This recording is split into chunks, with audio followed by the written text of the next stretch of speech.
जय मंडल, जय संविधान, जय ओबीसी, जय भारत। मंडल कमीशन रिपोर्ट राष्ट्र निर्माण की सबसे बड़ी पहल। प्रस्तावना जस्टिस पी.डी. सावंत। जब लाभ बहुत कम लोगों को होता है, वह ज़रूरतमंद लाभार्थियों की संख्या बहुत ज़्यादा होती है और उसे सभी लोगों में समान रूप से वितरित करने के लिए कोई कार्यवाही की जाती है तो इससे स्वाभाविक रूप से उन लोगों को नाराज़गी होती है जिन्होंने अपनी बकौती समझकर उस पर कब्जा जमा रखा होता है।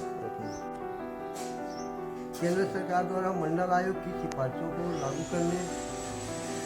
लागू करने के बाद बिल्कुल यही हुआ, जिसमें अन्य पिछड़े वर्ग ओबीसी के लिए शिक्षा और सरकारी सेवाओं में आरक्षण दिए जाने का प्रावधान था।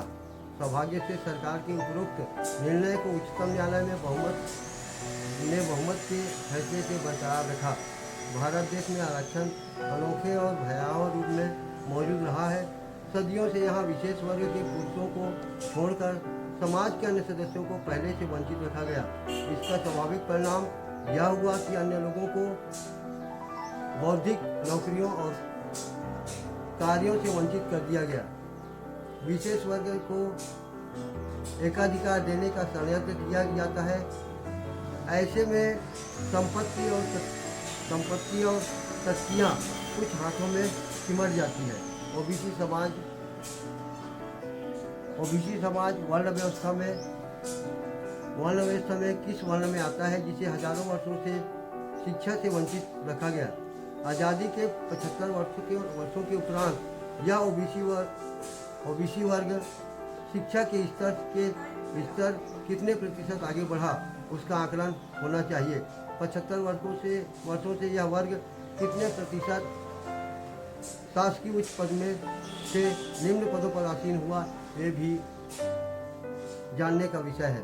आज ओबीसी वर्ग कहाँ पर खड़ा है, हमारे समाज के बुद्धिजीवियों, शिक्षाविदों, नेताओं, राजनीतिज्ञों को आकलन करना चाहिए। आज़ादी के बाद हमें शिक्षा अधिकार तो मिला, किंतु वह भी असमान शिक्षा व समान परीक्षा का आज भी 75 वर्षों में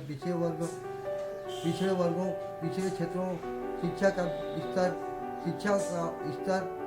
स्तर नहीं बन पाया, समान स्तर नहीं बन पाया, जिससे हमारे समाज के विपन्न लोग अपनी पारंपरिक व्यवसाय से ऊपर उठकर शिक्षित होकर कुछ सोच सके। आदरणीय ओबीसी वर्ग के मेरे बुद्धिजीवियों, आप सभी विवेकी लोगों से मैं अपेक्षा करता हूं कि आप अपनी नज़रिए को विशेष दिशा में से हटाकर अपने वर्ग समाज के उत्थान हेतु इस मंडलनामा को जानने, समझने, पहचानने का प्रयास करेंगे। यह मंडलनामा किसी विशेष वर्ग को ठेस पहुंचाने या उसे नीचा दिखाने के लिए नहीं है। मैं अपने समाज को यह जानकारी देना चाहता हूं कि मंडल कमीशन में आपका हित छिपा है, जिसे आप ओबीसी वर्ग, जिसमें ओबीसी लगभग 3743 जातियाँ व 1921 की जनगणना के अनुसार देश की 52% आबादी है। आज आप अपने वर्ग के सहायक जातियों को जाने व सामूहिक भागीदारी के लिए संगठित होकर आगे आएं। मेरा सोच है, स्वार्थ में ही परमार्थ है। साथियों, स्वार्थ का अर्थ प्रेम से है। मैं अपने परिवार समाज के प्रति स्वार्थ प्रेम नहीं रखूंगा, तब तक मैं इस वर्ग समाज के विकास कार्य को उत्थान में काम नहीं कर सकूंगा। साथियों, मेरा यह ओबीसी समाज हजारों सालों से शिक्षा से वंचित रहा, किंतु इन 75 वर्षों में हमारा समाज कहाँ पर खड़ा है जानना जरूरी है।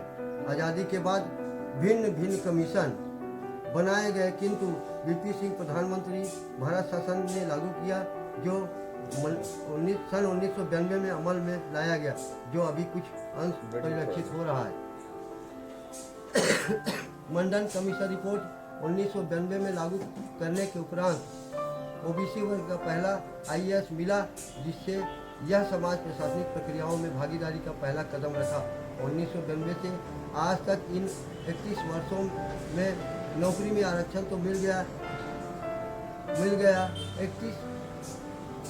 अब 31 वर्ष का यह ओबीसी वर्ग का युवा जिसे नौकरी में हिस्सेदारी मिला, किंतु शिक्षा की भागीदारी बाद में लागू हुआ। मान्यवर अर्जुन सिंह जी एचआरडी मंत्री ने सभी शिक्षण संस्थानों में संख्या के अनुपात में में न सही केवल 27% ही आरक्षण संस्थानों ला पाए। साथियों, मेरे ओबीसी वर्ग 3743 जाति के मेरे यह समाज ओबीसी वर्ग के मेरे यह समाज जनों, आप 21 वर्ष के युवा हो, आपके कितने IAS बने, जज बने, आप इसका आंकड़ा लो।